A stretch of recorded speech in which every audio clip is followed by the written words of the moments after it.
Shaw and Michelle Dubé. A battle over who will run the union representing 11,000 transit workers in Toronto is heating up. Not surprised. Why don't we ask the body right here? Was anybody forced to sign a document? No! One ATU!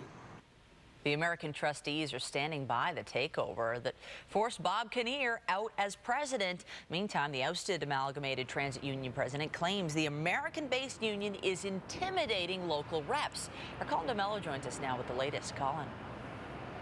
Yeah, Michelle, this is very confusing. A lot of information to wade through here. But basically, Bob Kinnear says this all began because Local 113 was unhappy with the Amalgamated Transit Union, that its members were sending millions of dollars in union fees, union dues, up to the ATU in the United States, but was getting very little in return. So he says its members wanted to break away and find another representation. However, the ATU says that is simply false, that Bob Kinnear was acting on his own.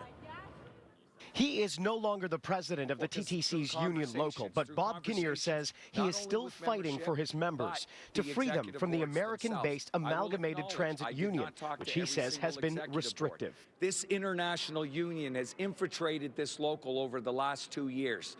They have made it very difficult to operate. They have basically handcuffed me and shackled me with the inability to actually speak openly about our members' issues. Kinnear says the local wanted to break away, and he wanted to hold a referendum with its members. Kinnear appealed to the Canadian Labour Congress to step in as a mediator. And when the ATU heard about it, he says, they acted. By coming in heavy-handed in the middle of the night, removing officers, threatening them with their jobs, and saying, sign here or else. To us, that is not the Canadian way. Was anybody forced to sign a document? No! One ATU! But the ATU says Kinnear went rogue, and the membership didn't want to separate. Over the weekend, we had an overwhelming majority of 72% come in and sign the similar letter that basically says, hang on a second, back off, everything's great with ATU, there's no problem. Now, Kinnear is on the outside looking in and trying to steer the local towards another union. I have had numerous conversations with a variety of organizations over the weekend. I haven't stopped since Friday morning.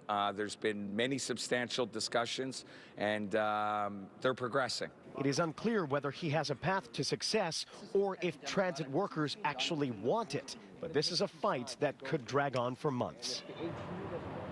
And there is a further wrinkle in this process. The Canadian Labour Congress has apparently rescinded its protections of Local 113. What that means is that any union can come in and now poach the 11,000 members. It's a process called raiding.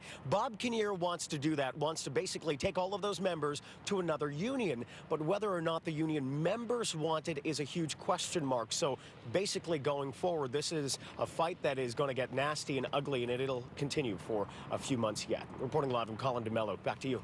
Thank you, Colin.